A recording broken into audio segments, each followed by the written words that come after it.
Super excited to share yet another purpose journey and story with you today. So honored to invite our special guest, Lee Ann, today. And like all the other stories, I get to hear it alongside you. So, our first question, just to see where in the world you are, where you're from, is Lee Ann, where are you from? And where are you? Yeah, hi. Thank you, Rose. I am in the Pittsburgh, Pennsylvania area. Beautiful. Okay, so let's take us all back to the first moments or those aha moments that you got clear later on, maybe, of what started you off in your purpose journey and take us all the way up till today. I'm so excited. The floor is yours. Please share your purpose story with us. Sure.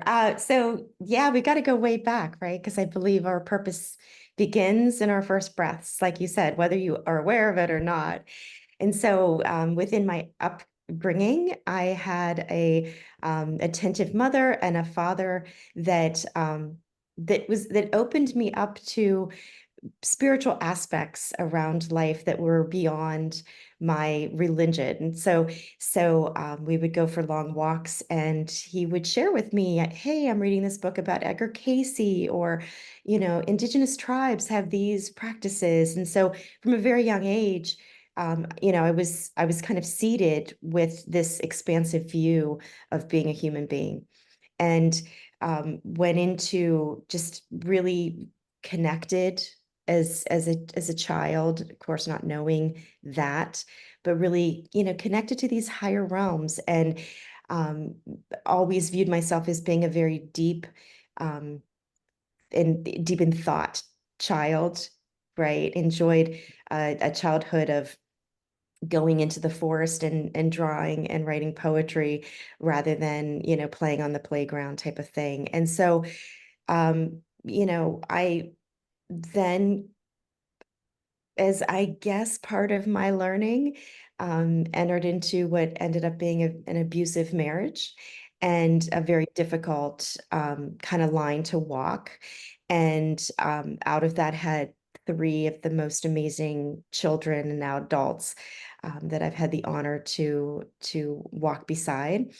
And when I was kind of getting my footing, my foundations back from getting out of that relationship, it really propelled me into these kind of seeds that were planted when I was a child, right? Like, what's really going on here, and what am I supposed to be doing? Who am I?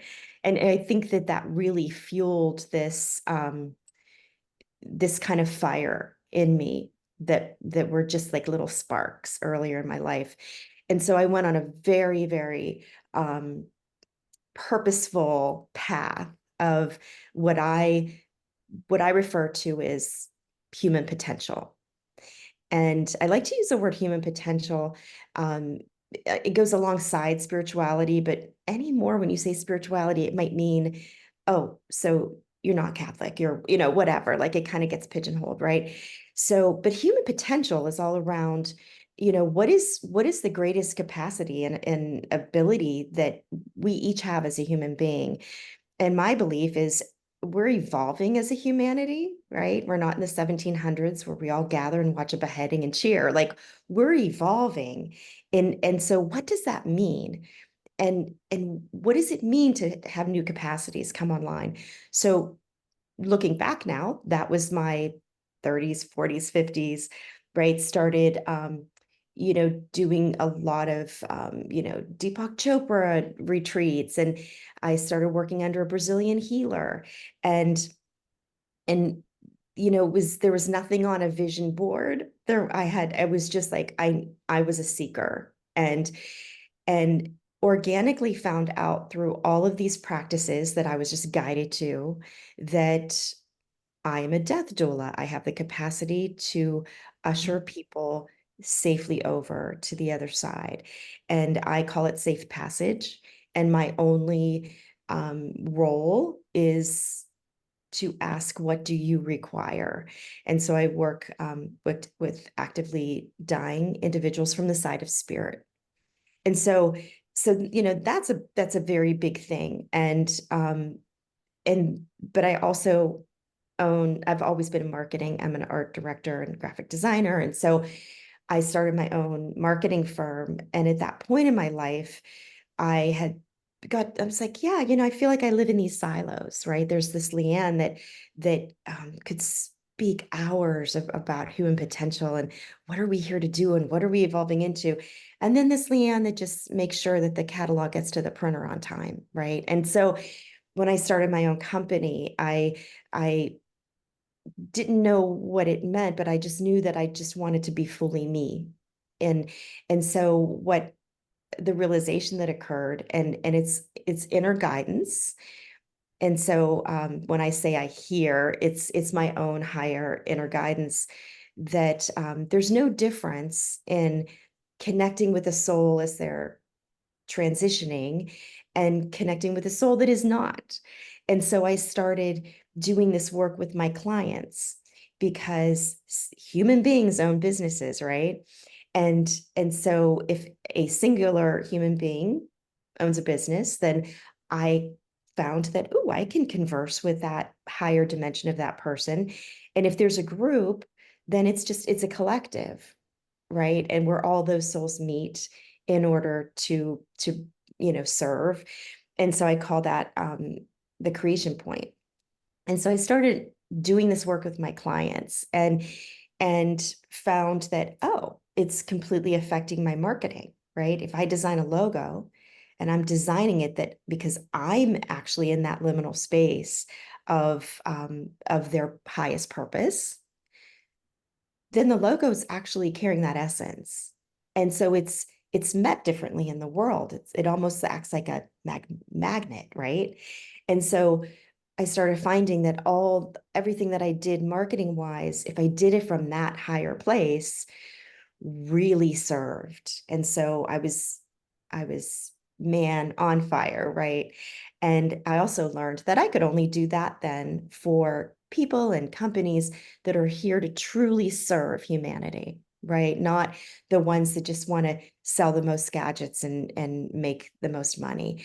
And so that kind of made my target market very small because then they had to understand what I was doing, right? I am stepping into a person or company's highest liminal space because we don't understand our true potential because we're human, right? And we have all these foils and conditioning and kind of misunderstandings about our capacities. And so I'm tapping in at this much higher place with this process that I ended up calling meta insights, where I converse with that highest place and share that conversation with people. And in 2017, I heard, and again, I work with Christ consciousness. So the hearing was from my highest self was get rid of everything you own and get on the road. And I knew that the result of that was going to be learning about my purpose even more, right? And so I trusted in that and I did that. And my first marketing client said, you know where you go on my behalf? I want you to take me there. And it was like, oh, okay. Do I have the capacity to do this? And and that happened, right? And so that became a couple-day retreat.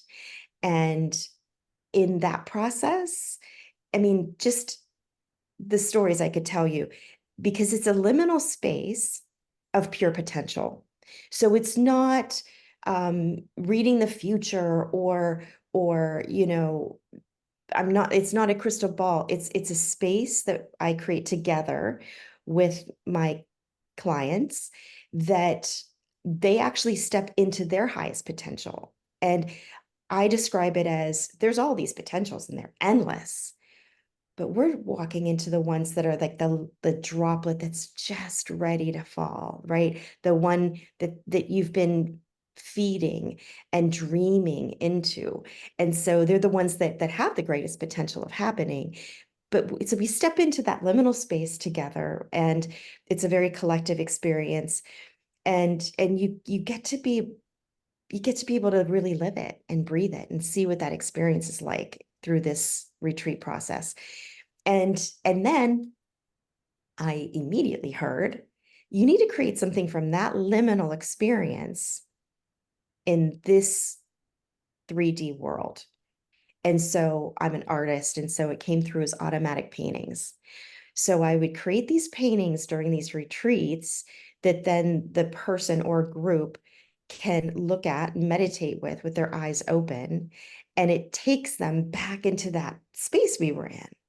So they could see their highest potential from there. Because the one thing I've learned across the board, nobody actually understands how large their potential is, right? And what they have the capacity to do. So to be able to step back into that space easily is what these paintings turned into.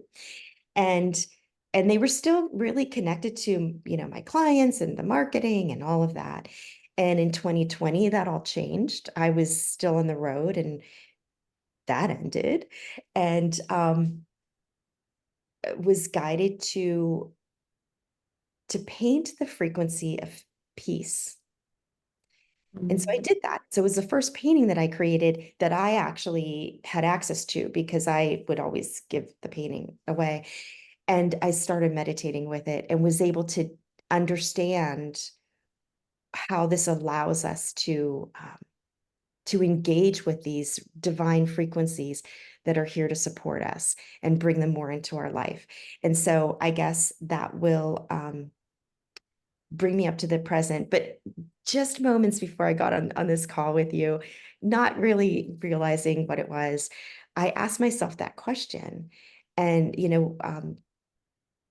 how did I get to my purpose? So I wrote these words down right before I jumped on our call, because this has been my lifelong, encapsulates everything. Learning to listen and trust the guidance of my soul. To me, that is what finding one's purpose is.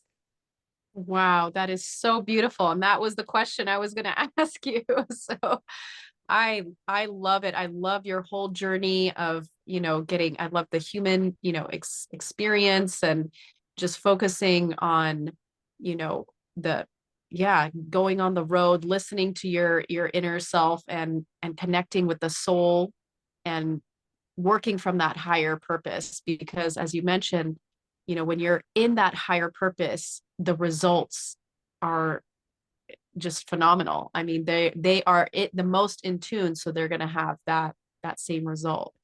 And so, what a beautiful story. Thank you for sharing.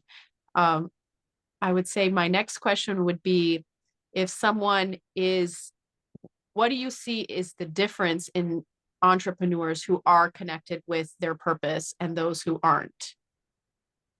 Oh, absolutely, hands down. They are creating what's next. They're creating the tomorrows, right? The innovation, the things that aren't already in place. They're not rearranging what we already have and and working with it in their unique way. They're actually creating the new, what's next. They're focused on impact rather than on, making a name or whatever for themselves. Like they're Right. For, to view the entrepreneurs that say, first and foremost, how am I here to serve? And Mhm. and then answering the question, and so I know I'm here to serve, and how do I do that? But what is the greatest capacity in me, right? That I can access, that I may or may not be aware of, that then in turn creates something that is innovative and truly serves, right? Yeah. Gosh, that's so beautiful. And yeah, so I absolutely love the connection that you have with the soul and the creativity and this painting, creating a painting where people can go back to their highest self. That is so powerful and empowering, because we can all get to that place, but staying at that place is the hard part. So having a tool to be able to help them stay in that is just so beautiful. Right, because it's a connection that's already there, right? Like we're absolutely connected to our higher self. It's bringing acknowledgement to it, um and bringing consciousness to it. And consciousness is awareness. So the more we're aware of something, then the more space it can take up within us. And because I believe that everything that's happening in our outside world is happening so that we look around and kind of go, wow, I don't know what to believe or trust. I need to find that within me. And when we trust that our soul and our soul's purpose is truly why we're here, then we don't need to look. We shouldn't be looking outward, right? We can be looking outward at all the options, right? But then it's always, so I think what's happening in the world right now is propelling each person to look inward, and we're really not given those tools to look inward. And so yeah, this simple, now I do retreats where people work with me. I do have a process, right, to elevate people into this liminal space, and then they paint their own painting. And that breaks through so much of human conditioning, right? To me, everything is creativity and imagination. Those are our God-given capacities that are kind of stripped away from us. And there's studies that show it, that, just through being a human being, that by the time this study shows that when 2-year-olds were tested or 5-year-olds were tested, they were working with a 98% creative genius. And by the time they were 12, it dropped to 32%. And by the time we're 32 years old, which is by many scientists viewed as, being actually an adult, we're working with a 2% capacity of creative genius at a point in our lives where we're now educated enough and ready to actually serve. We're working with a deficit from what we came in with. So all of my work returns us back into that God-given capacity that we came on board with, because it's already there. Everything we need is inside of us. And so, and then, so it's the willingness, right, to look at it and access it and ask questions, and then to trust it. Wow, I love that. So what else does Lee Ann do today? And I would love to hear a little bit of your future visions of, you've come from being a death doula to marketing to now you're doing these retreats. So I'd love to hear a little snapshot of where you are in your purpose now and what your future visions are. Yeah, well, thank you. I look at it like, I used to say breadcrumbs, right? But now call them like little sparkly diamonds. So the sparkly diamond in front of me are these paintings, and how best they can serve. I understand that you know, just to be in a room with peace or grace, like those are some of the frequencies that I paint. You don't have to sit and meditate with them or look at them. They're literally shifting the energy in the room. So my purpose right now is bringing them into the world so that people know they exist, right? Like they need to be in hospitals, they need to be in cancer centers, they need to be in schools now, and they're finding their way into those places. They're in sensory rooms, for children on the spectrum. They're in healing. They're in a lot of wellness centers. A lot of healers work with them, but they're mainstream and they need to be everywhere. I kind of view them. I have 3 children, but I view them almost as like, and these are my children too, and they need to be out there. So definitely, getting all of this out. I understand now that this is a new genre of art that truly heals, that actually heals and holds that capacity, and supports a person in their own discovery of self. And so um there might be some sparkly diamonds beyond that. I don't know. I do know that the evolution will continue till my last breath. So that's what's in front of me right now. I love that. It's beautiful. And it's like an analogy I was given um, from a course, which was finding your Rembrandts. And so this really applies to you because literally you're bringing the person's most valuable artistic and creative uh, purpose and putting it into an art piece. And that is their Rembrandts. You know, you're helping them find their Rembrandts. So I just want to celebrate you. This is such an amazing gift, and I'm so excited to hear and see that this does get super mainstream, and you know, the creativity, like you were saying, the 2% by the time we're 32. I hope that will shift, because that is, we all need access to creativity at all ages. And so to kind of reverse that, and yeah, this is such a beautiful way to do that. So I just want to celebrate. Thank you. Yeah, because I do want to add, because creativity and imagination is what innovates. It is what creates the next thing, right? Like Tesla wasn't sitting around not using his creativity and his imagination. So it's just such a key God-given component that we have within us. I know I already said that, but I thought it would bared repeating. Absolutely. That is so amazing. So how can people reach out to you, Lee Ann, to connect with you? Yeah, so it's really easy, even though it's hard because I have a kind of a hard last name, but it's my name. It's Lee Ann, Leeann, Heltzel, HELTZEL.com. Awesome. Well, I'm looking forward to hearing more and seeing more. And thank you so much for joining us today, sharing your purpose story.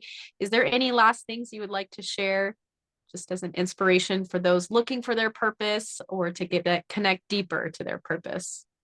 Oh gosh, just what I had said earlier, just to well, I'll read it again because it's right here. Yeah. Yeah.